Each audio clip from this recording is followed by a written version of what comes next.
إن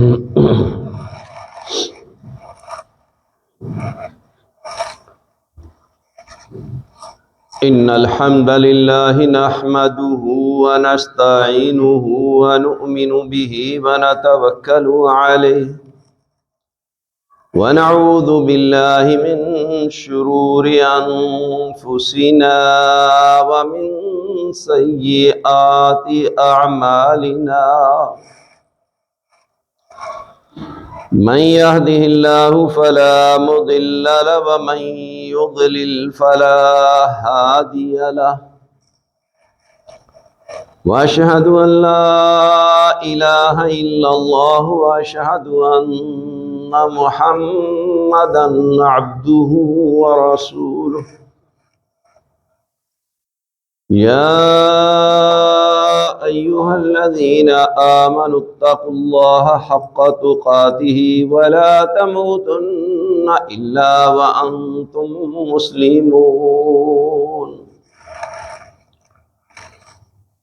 يا أيها الناس اتقوا ربكم الذي خلقكم من نفس واحدة وخلق منها زوجها وبث منهما رجالا كثيرا ونساء واتقوا الله الذي تساءلون به والأرحام إن الله كان عليكم رقيبا يا أيها الذين آمنوا اتقوا الله وقولوا قولا سديدا يصلح لكم أعمالكم ويغفر لكم ذنوبكم ومن يطع الله ورسوله فقد فاز فوزا عظيما أما بعد فإن أصدق الحديث كتاب الله وأحسن الهدي هدي محمد صلى الله عليه وسلم وشر الأمور محدثاتها وكل محدثة بدعة وكل بدعة ضلالة وكل ضلالة في النار فأعوذ بالله السميع العليم من الشيطان الرجيم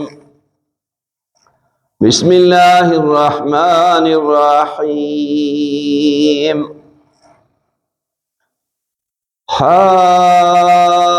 حاميم والكتاب المبين إنا أنزلناه في ليلة مباركة إنا كنا منذرين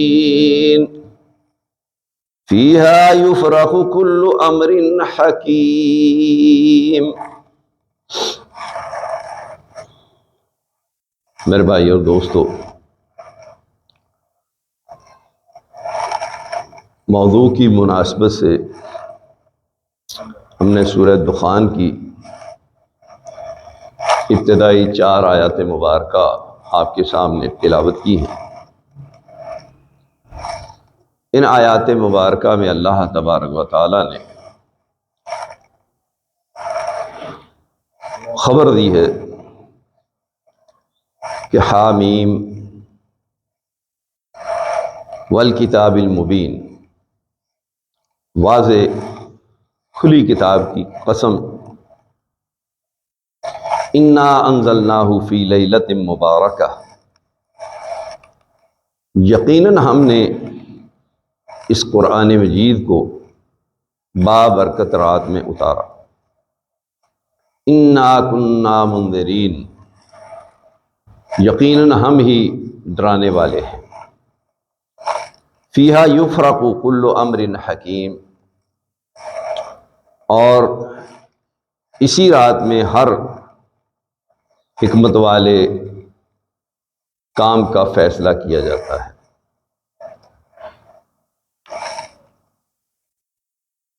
دیکھنا یہ ہے کہ لیلہ مبارکہ وہ کون سی ہے؟ کیا قرآن مجید نے بذات خود اس رات کا تعین کیا؟ اگر قرآن مجید بذات خود اس رات کا تعین کرتا ہے تو پھر اس میں کسی صورت اختلاف نہیں ہونا چاہیے۔ یہ بات مسلم اور طے شدہ ہے، اور ہر بچے کو معلوم ہے کہ قرآن مجید رمضان المبارک کے مہینہ میں نازل ہوا ہے، اور یہ بات بھی سب احباب جانتے ہیں، حتیٰ کہ چھوٹے بڑے سب کو یہ بات معلوم ہے کہ قدر کی رات بھی رمضان المبارک کے مہینہ میں ہی آتی ہے۔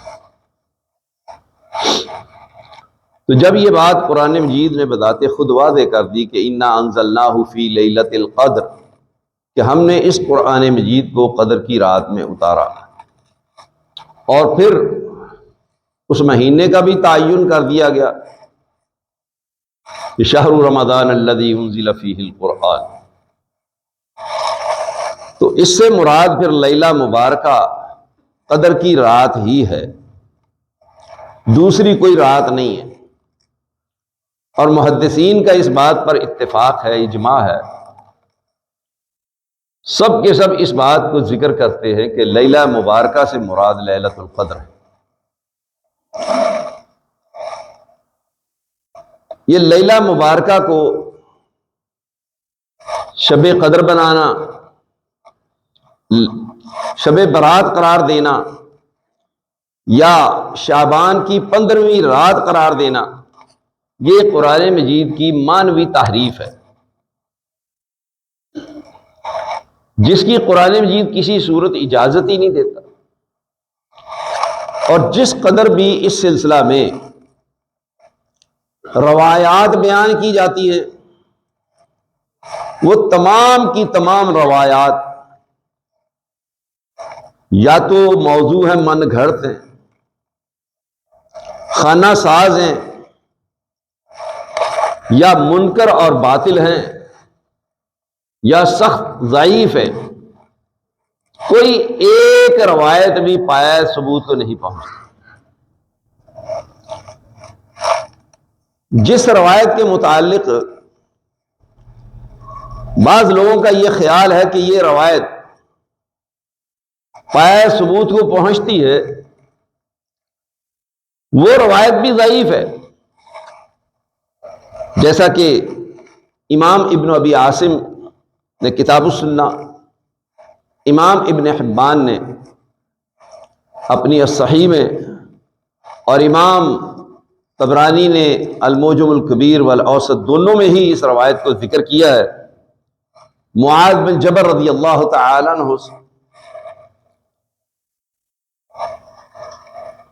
وہ بیان کرتے ہیں کہ عن النبی صلی اللہ علیہ وسلم انہ قال یطلع اللہ الی خلقہ لیلۃ النصف من شعبان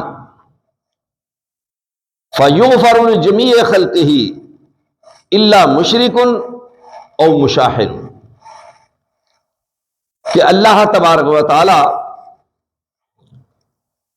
15ویں شعبان کو آسمان دنیا پر آ کر کے دیکھتا ہے، جائزہ لیتا ہے، تو ہر شخص کو بخش دیا جاتا ہے، معاف کر دیا جاتا ہے، سوائے مشرک کے یا حاسد اور کینہ پرور کے۔ اس روایت کو بیان کرنے والے امام مکحول، جو کہ صغار تابعین میں سے ہیں، پہلے تو یہ مدلس ہیں کہ جب تک یہ سماع کی وضاحت اور تصریح نہ کریں اس وقت تک ان کی روایت قابل قبول نہیں۔ یہ اصول اور ضابطہ محدثین نے مقرر کیا۔ دوسری بات کہ ان کی مالک بن یخامر جس سے یہ روایت بیان کر رہے ہیں اس سے ملاقات ہی ثابت نہیں، جیسا کہ حافظ ابن حجر اسقلانی نے تقریب میں ذکر کیا ہے۔ تو معلوم ہوا کہ یہ روایت سند کے اعتبار سے پایا ثبوت کو ہی نہیں پہنچتی کہ دو افراد ہیں، ان کی آپس میں ملاقات ہی نہیں ہے، سماع ہی ثابت نہیں ہے، سننا ہی ثابت نہیں ہے، تو وہ روایت کیسے پایا تکمیل کو پہنچ سکتی؟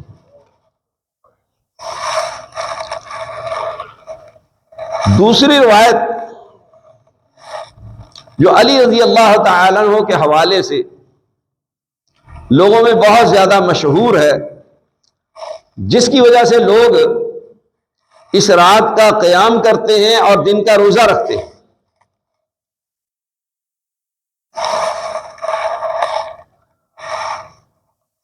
کہ اذا کانت لیلۃ النصف من شعبان فقوموا لیلہا وصوموا نہارہا، کہ جب نصف شعبان کی رات ہو تو رات کو قیام کرو اور دن کا روزہ رکھو۔ اس روایت میں ابن ابی صبرہ راوی ہے، جس کے متعلق امام بخاری رحمہ اللہ فرماتے ہیں کہ منکر الحدیث، جس کو امام بخاری رحمہ اللہ منکر الحدیث قرار دیں وہ انتہائی سخت جرح ہوتی ہے، یعنی اس کی روایت کسی صورت بھی قابل قبول نہیں۔ دوسری بات کہ امام احمد بن حنبل فرماتے ہیں کہ یہ روایات گڑھا کرتا تھا، جھوٹی روایات بنا کر کے لوگوں میں پھیلاتا تھا، اسی وجہ سے حافظ بن حجر اسقلانی فرماتے ہیں کہ اس کو روایات گھڑنے کی وجہ سے یہ الزام دے کر کے چھوڑ دیا گیا کہ کوئی اس کی روایت کی طرف توجہ ہی نہیں کرتا۔ تو یہ روایت موضوع ہے، جھوٹی ہے، من گھڑت ہے، اور جن محدثین نے جھوٹی روایات کو الگ سے کتابوں میں جمع کیا ہے موضوعات میں، اس میں اس روایت کو ذکر کیا گیا، تو معلوم ہوا کہ اس رات کا روزہ قیام کرنا اور دن کا روزہ رکھنا جو بنیاد ہے وہ ثابت ہی نہیں ہے سرے سے۔ کیا جھوٹی روایات سے دین ثابت ہوگا، اسلام ثابت ہوگا؟ ان جھوٹی روایات کی وجہ سے یہ اعمال کیے جائیں گے، اس کا اہتمام کیا جائے گا۔ اما عائشہ رضی اللہ تعالی عنہا سے جو روایت بیان کی جاتی ہے کہ وہ بیان فرماتی ہے کہ میں اپنے حجرہ میں تھی، نبی صلی اللہ علیہ وآلہ وسلم کہ میرے ہاں باری تھی، آپ اچانک اٹھ کر کے اس رات میں بقیع قبرستان میں چلے گئے، اور میں نے بھی پیچھا کیا۔ آپ صلی اللہ علیہ وسلم کو شبہ ہوا، شک ہوا، تو آپ دعا کر کے واپس پلٹے تو تیز تیز آپ چلے، تو میں نے بھی تیز چلنا شروع کر دیا۔ پھر آپ تھوڑے اور تیز ہوئے تو میں نے بھاگنا شروع کیا، تو آپ نے میرے پیچھے بھاگنا شروع کر دیا۔ کہتی کہ میں پہلے آ کر کے گھر میں لیٹ گئی، تو نبی صلی اللہ علیہ وسلم نے پیچھے آ کر کے کہا کہ تو میرے پیچھے گئی تھی، کیا تو اس بات سے ڈرتی ہے کہ اللہ اور اس کا رسول تجھ پہ ظلم کریں گے؟ پھر آپ نے فرمایا کہ مجھے بقیع والوں کے لیے بخشش کی دعا کا حکم دیا گیا تھا، اس لیے میں وہاں گیا۔ اور پھر بتایا کہ اس رات میں اللہ تبارک و تعالی بنو کلب کی بکریوں کے بالوں کے برابر لوگوں کو بخش دیتا ہے، معاف کر دیتا ہے۔ یہ روایت ترمذی، ابن ماجہ، احمد اور بہقی نے روایت کی ہے۔ اس روایت میں حجاج بن ارطاط راوی ہے۔ پہلے تو یہ خود ضعیف ہے، دوسری بات کہ اس کے متعلق محدثین فرماتے ہیں کہ لم یسمع من یحییٰ بن ابی کثیر، کہ اس نے یحییٰ بن ابی کثیر سے سماع نہیں کیا، ان سے کوئی بات نہیں سنی، ان کا بھی آپس میں لقاء اور سماع ثابت رہی۔ پھر یحییٰ بن ابی کثیر کے متعلق فرماتے ہیں کہ لم یسمع من عروہ بن زبیر، کہ یحییٰ بن ابی کثیر کا عروہ بن زبیر سے سماع ثابت نہیں ہے، یعنی سلسلہ انقطاع ہے، درمیان میں سماع ثابت نہیں ہو رہا، سند میں 2 جگہ انقطاع موجود ہے، اس لیے یہ روایت بھی قابل قبول نہیں ہے۔ اس کے برعکس صحیح بخاری میں روایت، صحیح مسلم میں روایت موجود ہے، اما عائشہ رضی اللہ تعالی عنہا فرماتی ہیں کہ رسول اللہ صلی اللہ علیہ وآلہ وسلم میری باری میں، میرے گھر میں، میرے حجرہ مبارکہ میں تشریف لائے، دروازہ آپ نے بند کر دیا اور آپ صلی اللہ علیہ وسلم نے اپنی چادر اتار کر کے سائڈ پہ رکھ دی، اور پھر آپ نے اپنا جوتا پائنتی کی طرف اتارا، تو آہستہ سے آپ صلی اللہ علیہ وآلہ وسلم لیٹ گئے۔ کہتی ہے کہ جب آپ کو یہ اطمینان ہو گیا کہ میں سو چکی ہوں، تو آپ علیہ الصلوۃ والسلام آہستہ سے اٹھے، اپنی چادر مبارک کندھے پہ ڈالی، جوتا پہنا، آہستہ سے آپ نے دروازہ کھولا، کہیں دروازے کے شور سے یہ بیدار نہ ہو جائے، اور آہستہ سے دروازہ بند کر کے چل دی۔ ان کو یہ خیال ہوا کہ اللہ کے رسول صلی اللہ علیہ وآلہ وسلم شاید میری باری میں کسی اور بیوی کے پاس گئے۔ کہتی کہ میں بھی اٹھی، میں نے بھی اپنی چادر اچھی طرح سے لی، کپڑے سنبھالے، پردہ کر کے میں بھی آپ صلی اللہ علیہ وسلم کے پیچھے چل پڑی۔ آپ علیہ الصلوۃ والسلام بقیع قبرستان کی طرف جا رہے ہیں، میں نے آپ کا پیچھا کیا، آپ صلی اللہ علیہ وآلہ وسلم نے وہاں بقیع والوں کے لیے ہاتھ اٹھا کر کے دعا کی، اس کے بعد آپ نے ہاتھ نیچے کر لیے، پھر دوبارہ آپ علیہ الصلوۃ والسلام نے ہاتھ اٹھا کر کے ان کے لیے دعا کی، پھر آپ نے ہاتھ چھوڑ دیے، پھر تیسری مرتبہ آپ صلی اللہ علیہ وآلہ وسلم نے ہاتھ اٹھا کر کے بقیع والوں کے لیے خوب دعا کی۔ جب آپ صلی اللہ علیہ وآلہ وسلم فارغ ہوئے اور میں نے دیکھا کہ اب آپ گھر کی طرف آئیں گے، تو میں آپ کے آگے آگے جلدی جلدی چل پڑی۔ آپ صلی اللہ علیہ وسلم کو یہ شبہ ہوا کہ میرے آگے کوئی ہے، تو آپ بھی پیچھے تیزی سے چلے۔ کہتی ہیں کہ میں اور تیز ہو گئی، تو آپ نے بھی اپنی سپیڈ بڑھا دی۔ کہتی کہ پھر میں نے بھاگنا شروع کر دیا، تو آپ صلی اللہ علیہ وآلہ وسلم بھی بھاگ کر کے میرے پیچھے گھر میں پہنچ گئے۔ میں جلدی سے اندر آ کر کے اپنی جگہ پہ بستر پہ لیٹ گئی۔ نبی صلی اللہ علیہ وآلہ وسلم نے پوچھا کہ عائشہ بتا، تو میرے پیچھے گئی تھی؟ اگر تو نہیں بتائے گی تو پھر میرا اللہ لطیف اور خبیر مجھے خبر دے دے گا۔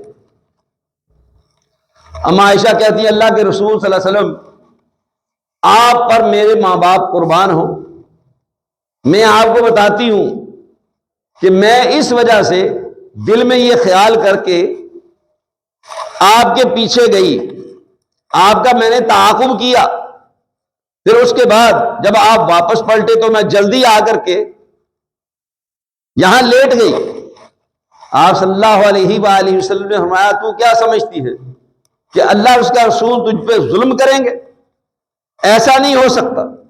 کہتی کہ پھر آپ علیہ الصلوۃ والسلام نے میرے سینے پر زور سے ہاتھ رکھ کر کے دبایا اور فرمایا کہ مجھے تو جبرائیل امین علیہ الصلوۃ والسلام نے آ کر کے کہا کہ اللہ تبارک و تعالی حکم دیتا ہے آپ کو کہ آپ بقی والوں کے لیے جا کر کے بخشش کی دعا کریں. تو چونکہ اپنے بستر پر لیٹ چکی تھی تو جبرائیل اندر نہیں آئے.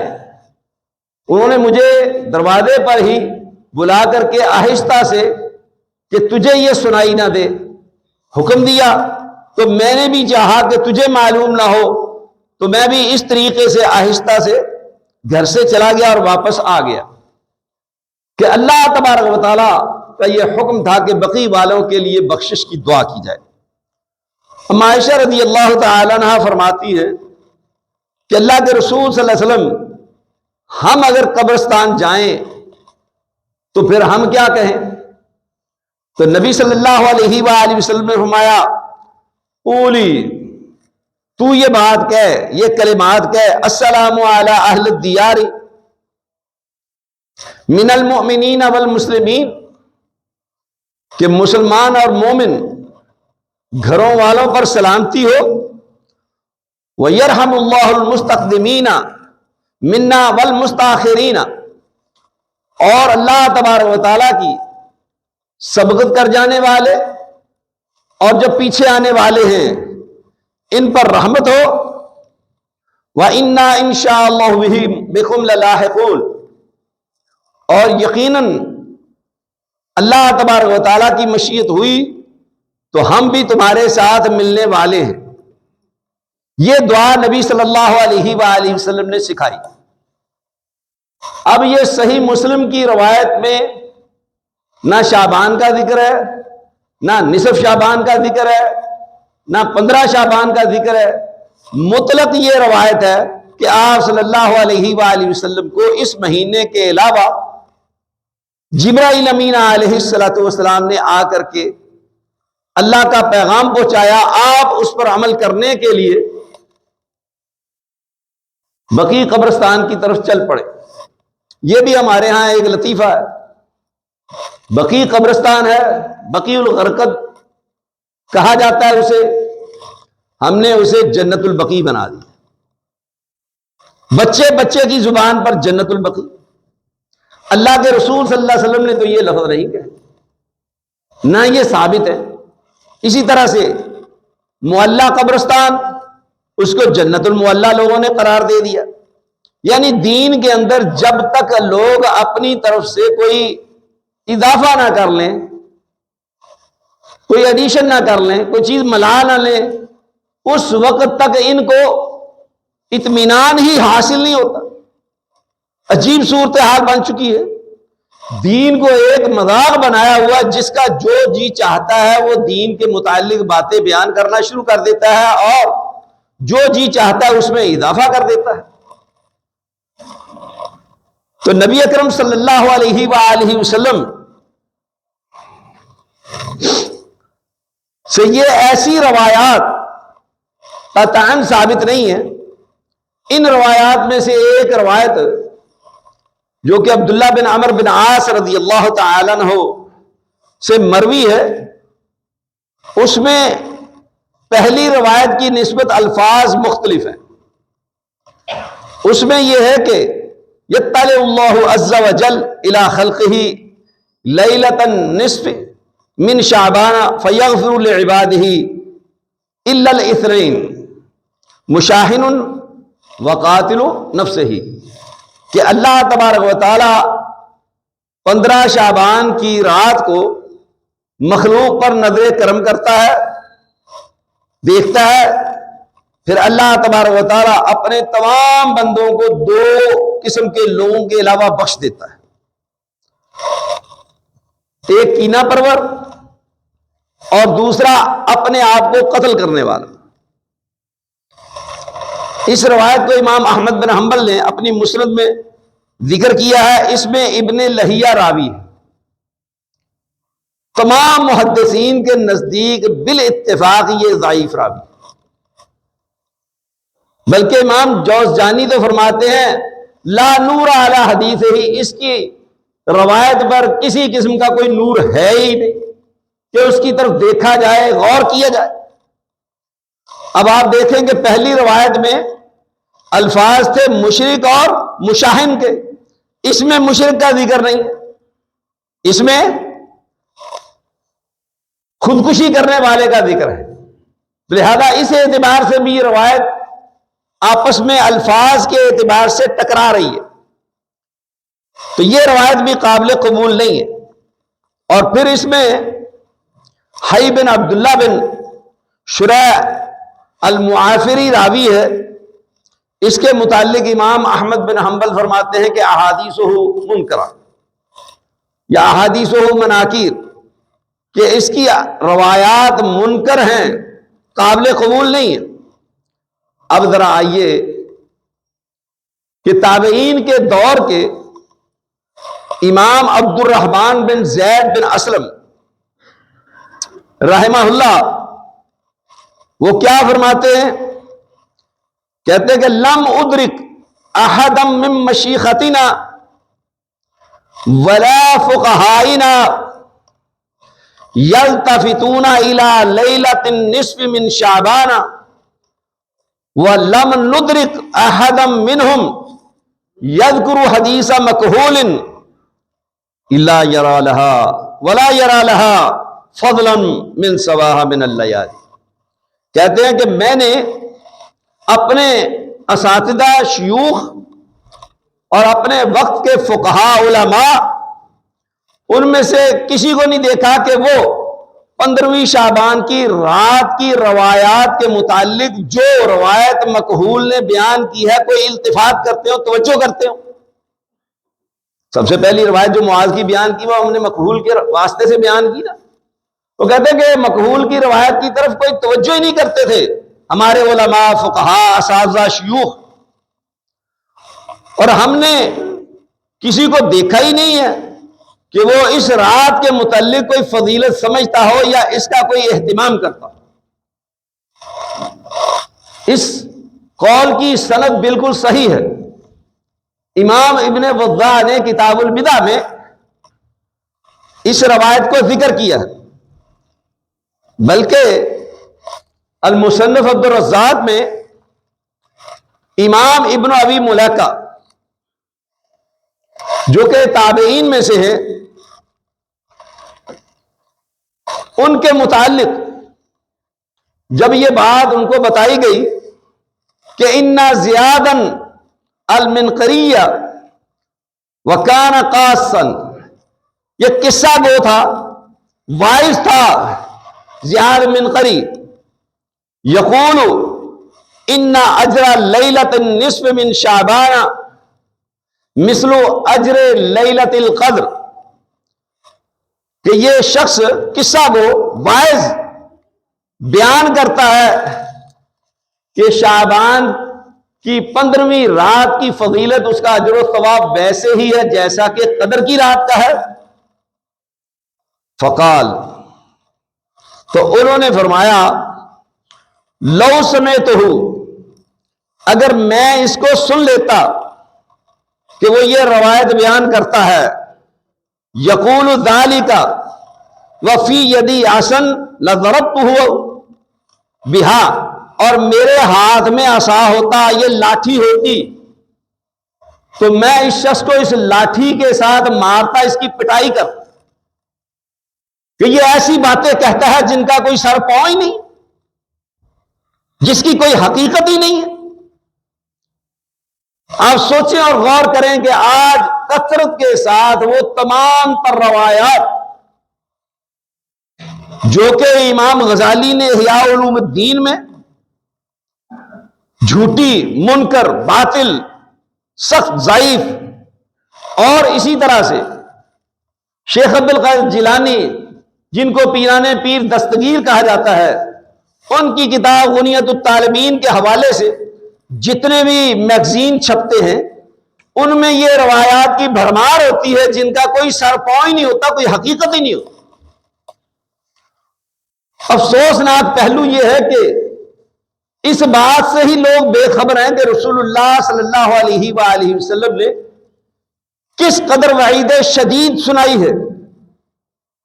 99 صحابہ راوی ہیں، ایک کم 100، من کذب علی متعمدا فلیتبوأ مقعدہ من النار، جس شخص نے جان بوجھ کر کے میرے اوپر جھوٹ بولا اسے چاہیے کہ وہ اپنا ٹھکانہ جہنم میں بنا لے۔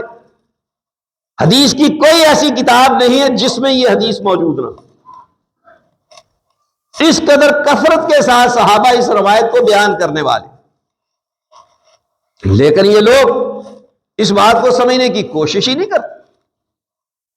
مفتی اعظم سعودی عرب شیخ ابن باز رحمہ اللہ کا فتویٰ ہے التحذیر من البدع، اس رسالہ میں انہوں نے لکھا ہے کہ اس رات کی عبادت کرنا، دن کا روزہ رکھنا بدعت ہے۔ نائب مفتی اعظم شیخ محمد بن صالح العثیمین رحمہ اللہ وہ بھی فرماتے ہیں کہ اس رات کا قیام اور دن کا روزہ رکھنا اس کی کوئی اصل نہیں ہے، کوئی اس کی حقیقت نہیں ہے۔ محدث زمان شیخ البانی رحمہ اللہ اصلاح المساجد کتاب کے حاشیہ پر لکھتے ہیں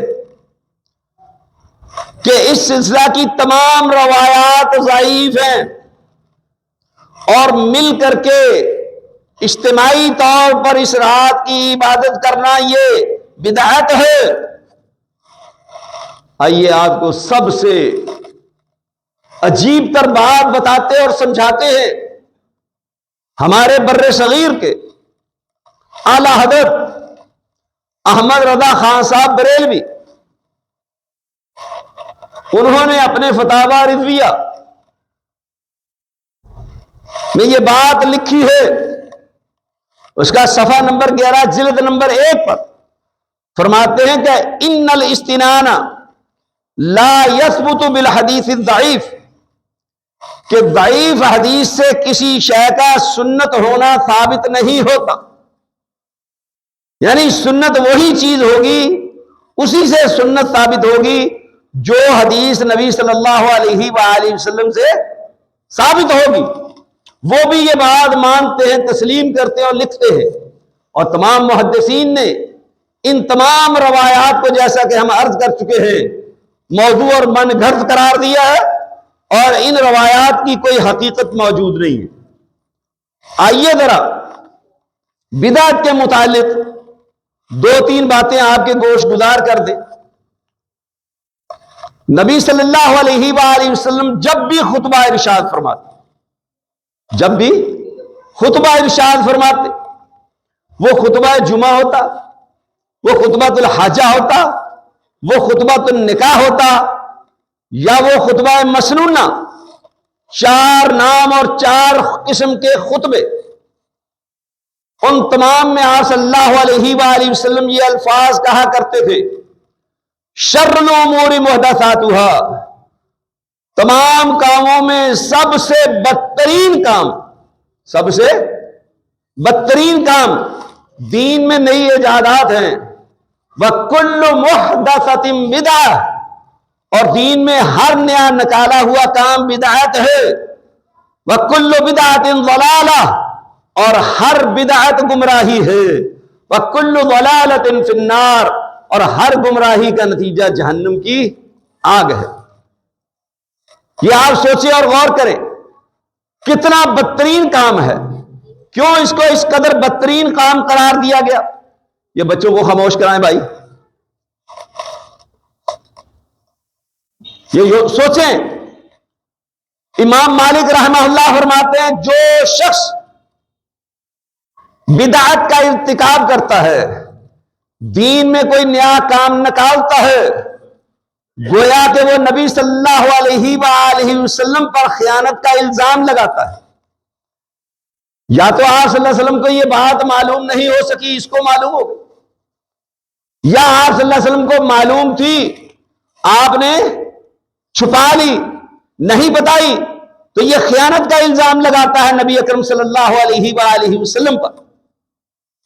یہی وجہ ہے کہ اما عائشہ رضی اللہ تعالی عنہا فرماتی ہے من زعم ان محمدا کتم شیئا بما انزل اللہ فقد اعظم علی اللہ الفریت، جس شخص نے یہ گمان کیا جس شخص کا یہ خیال ہوا کہ محمد صلی اللہ علیہ وآلہ وسلم نے جو کچھ اللہ نے آپ پر نازل کیا اس میں سے کچھ چھپا لیا، تو اس نے اللہ تبارک و تعالی پر الزام لگایا، جھوٹ باندھا، بہت بڑا الزام لگایا، اس نے بہت بڑا گناہ کیا اس نے۔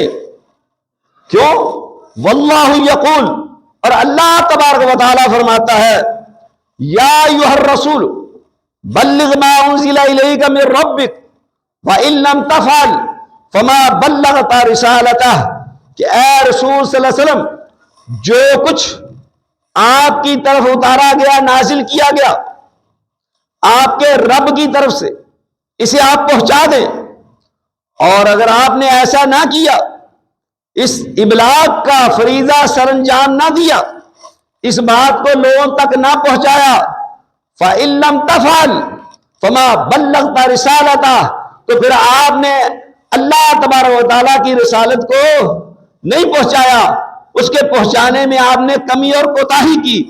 آپ صلی اللہ علیہ وآلہ وسلم کے متعلق ہر مسلمان کا یہ عقیدہ ہے، جو کچھ اللہ تبارک و تعالیٰ نے آپ صلی اللہ علیہ وسلم پر نازل کیا، اللہ تبارک و تعالیٰ نے اس کو امت تک پہنچا دیا، اس میں سے کسی چیز کو آپ علیہ السلام نے اخفاء میں نہیں رکھا، نہ چھپایا۔ اور اس سے بڑھ کر کے کیا بات ہوگی؟ اللہ تبارک و تعالیٰ فرماتا ہے اليوم اکملت لکم دینکم واتممت علیکم نعمتی ورضیت لکم الاسلام دینا، کہ میں نے آج کے دن تمہارے لیے اپنے دین کو مکمل کر دی، واتممت علیکم نعمتی، اور میں نے اپنی نعمت کو تم پہ پورا کر دیا، ورضیت لکم الاسلام دینا، اور تمہارے لیے دین اسلام کو پسند کیا۔ اب اللہ تبارک و تعالیٰ تو فرماتا ہے کہ میں نے دین مکمل کر دیا، اور جو لوگ اس میں اضافہ کرتے ہیں، نئی نئی بدعات کا ایجاد ہو کرنا، نئے نئے کام نکالنا، اور ان کاموں کو نیکی اور ثواب سمجھ کر کے کرنا، گویا کہ اللہ تبارک و تعالیٰ نے دین مکمل کر دیا ہے، اب یہ اضافہ کر رہے ہیں، تو ان کا عقیدہ کیا ہے کہ اللہ تبارک و تعالیٰ شاید نعوذ باللہ بھول گیا تھا، وہ نہیں بتا سکا، ان کو پتہ چل گیا۔ لا حول ولا قوت الا باللہ۔ اللہ تبارک و تعالیٰ ہدایت دے۔ اس وجہ سے رسول اللہ صلی اللہ علیہ وآلہ وسلم ہمیشہ امت کو ڈرایا کرتے تھے، اور بار بار ہمیشہ اس کی سنگینی کو بیان کیا کرتے تھے، وَإِيَّاكُمْ وَمُحْدَثَاتِ الْأُمُورِ، کہ دین میں نئی ایجادات سے بچنا، اس سے اجتناب کرنا، اس سے دور رہنا۔ اور پھر رسول اللہ صلی اللہ علیہ وآلہ وسلم نے فرمایا من احدث فی امرنا ھذا ما لیس منہ فہو رد، جس شخص نے ہمارے اس دین میں کوئی نیا کام نکالا جو اس میں سے نہیں ہے تو وہ مردود ہے، وہ ریجیکٹڈ ہے۔ تو بھائی اور دوستو، یہ بات ذہن نشین کر لے کہ جس کو لوگ نیکی اور دین اور کار ثواب سمجھ کر کے سر انجام دینا چاہتے ہیں یا دیتے ہیں، وہ دین نہیں ہے، تو اس سے بڑا مجرم بھی کوئی نہیں۔ آپ دیکھیں، ایک شخص بدعت کا ارتکاب کرتا ہے، اس کو سمجھائیں گے، وہ اس کو نیکی اور ثواب سمجھ کر کے سر انجام دیتا ہے، وہ اسے چھوڑنے کے لیے تیار نہیں ہوگا، وہ نیکی سمجھتا ہے، ثواب کا کام سمجھتا ہے۔ اس کے برعکس کسی شراب پینے والے کو، زانی کو، سود خور کو، سودی کاروبار کرنے والے کو آپ کہیں گے کہ یہ گناہ کے کام ہے، وہ تسلیم کرے گا جی یہ گناہ کے کام میں چھوڑ دوں گا، واقعی میں گناہ گار ہوں۔ لیکن بدعت کا ارتکاب کرنے والا اس کو ثواب اور نیکی سمجھ کر کے سر انجام دیتا ہے، وہ آپ کے ساتھ مناقشہ کرے گا، مباحثہ کرے گا، وہ آپ کے ساتھ جھگڑا کرے گا، وہ آپ کو قائل کرنے کی کوشش کرے گا، بتانے کی کوشش کرے گا، سمجھانے کی کوشش کرے گا کہ میں جو کچھ کر رہا ہوں یہ نیکی اور ثواب ہے، اور تم جو کہہ رہے ہو یہ غلط ہے، نعوذ باللہ۔ اس لیے بدعتی کی اصلاح بہت مشکل کام ہے کہ وہ ان کاموں کو نیکی اور ثواب سمجھ کر کے سر انجام دیتا ہے۔ اس بنا پر یہ بدعت کے کام انتہائی برے کاموں میں سے ہے۔ اب آئیے ذرا شب برات۔ شب لفظ فارسی کا ہے، برات کا لفظ جو ہمارے ہاں معروف ہے، یہ برات کا لفظ اصل میں تو عربی کا لفظ ہے۔ آپ دیکھیں سورہ توبہ، اس کا دوسرا نام کیا ہے؟ کیوں جی؟ سورۃ البراء۔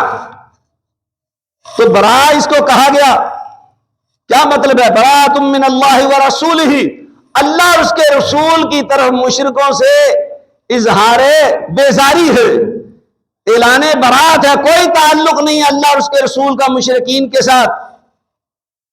اور اسی طرح سے قرآن مجید میں اللہ تبارک و تعالی نے اس لفظ کو بیان کیا کہ انی بریء مما تعملون،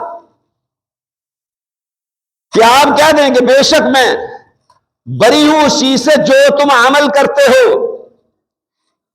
اننی بریء مما تشرکون، جو تم شرک کرتے ہو میں ان سے بری ہوں۔ اور ابراہیم علیہ السلام اور ان کے ساتھیوں نے یہ اعلان کیا تھا کہ ہم تمہارے ان اعمال سے، کفر اور شرک سے بیزار ہیں، اعلان برات کرتے ہیں، ہمارا کوئی تعلق نہیں ہے۔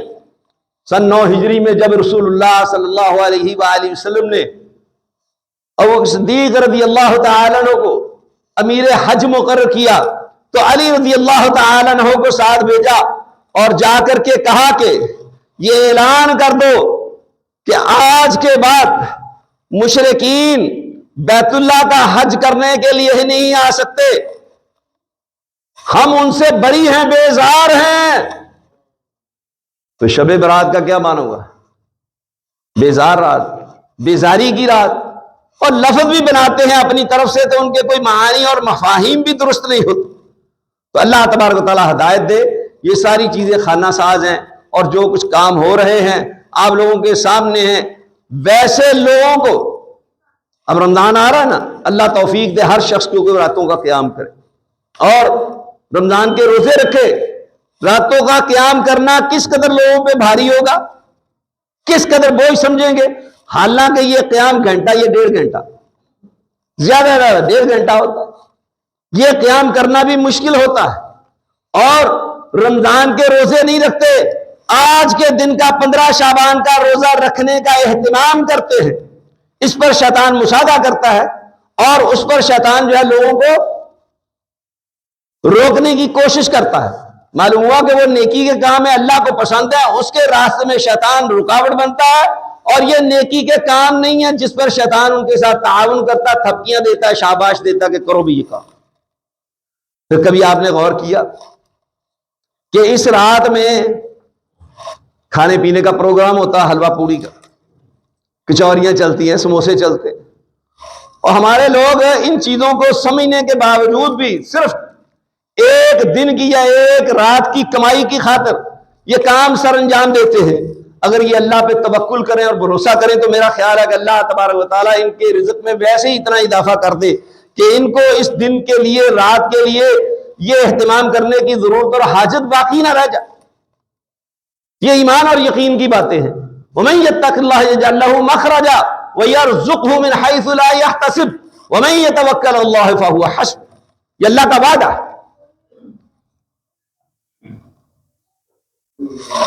کھانے پینے کا پروگرام ہوتا ہے، حلوہ پوڑی کا پروگرام، اور پھر ہندوؤں کی رسومات بھی ادا کی جاتی۔ ہندو دیوالی مناتے ہیں، ان کا تہوار ہے، اس میں وہ آتش بازی کرتے ہیں، مسلمان بھی آتش بازی کرتے ہیں۔ یہ ان سے سیکھا ہوا کام ہے، ہندوؤں سے سیکھے ہوئے کام مسلمان کر رہے ہیں۔ انا للہ و انا الیہ راجعون۔ نبی اکرم صلی اللہ علیہ وسلم نے فرمایا من تشبہ بقوم فہو منہم، جس نے کسی قوم کے ساتھ مشابہت اختیار کی وہ انہی میں سے۔ اور اس کے ساتھ ساتھ آپ دیکھیں کہ مسلمان اس رات میں بڑے ہی اہتمام سے قبرستان جاتے ہیں، اور پھر یہ بھی عقیدہ کہ اس رات میں روحیں بھی گھروں میں آتی ہیں۔ تو جو لوگ نئے مکانات میں جاتے ہیں، کرائے کے مکان تبدیل کر لیتے ہیں، تو پھر روحوں کو کیسے پتہ چلتا ہے؟ اپ ڈیٹ کرتے رہتے ہیں کہ جی ہم نے رہائش تبدیل کر لیا، اب وہاں آنا یہاں نہیں آنا۔ یہ ساری خانہ ساز باتیں عقل کے بھی خلاف ہے اور نقل کے بھی خلاف ہے۔ ان کو سمجھنے کی ضرورت ہے۔ جو چلے گئے ہیں ان کو نہ کوئی سائیں واپس آنے دیتے ہیں، نہ وہ واپس آ سکتے ہیں، اور جیل میں بندہ چلا جائے وہاں سے نہیں نکلنے دیتے. اللہ تبارک و تعالیٰ کا نظام ہی ایسا ہے کہ وہاں سے جس کا جی چاہتا ہے وہ گھر آ جاتا ہے. اس کو وہاں روزی نہیں ملتا. اگر جنتی ہے تو اس کو روزی نہیں ملتی. نعوذ باللہ من ذالک. جہنمی ہے تو آنے کون دے گا؟ کوئی نکلنے دے گا؟ یہ کیسی من گھڑت باتیں ہیں، کیسی فضولیات ہیں، کیسی بے عقلی کی باتیں ہیں جس پر جو ہے قوم لگی ہوئی ہے، اور ان مولویوں کے پیچھے لگ کر کے ایسے عقائد اور نظریات اپنا رکھے ہیں. اللہ تبارک و تعالیٰ سے دعا ہے کہ اللہ تبارک و تعالیٰ مجھے اور آپ کو اپنے عقائد اور نظریات درست کرنے کی توفیق عطا فرمائے اور سنت کے مطابق عمل کرنے کی توفیق عطا فرمائے. وآخر دعوانا الحمدللہ.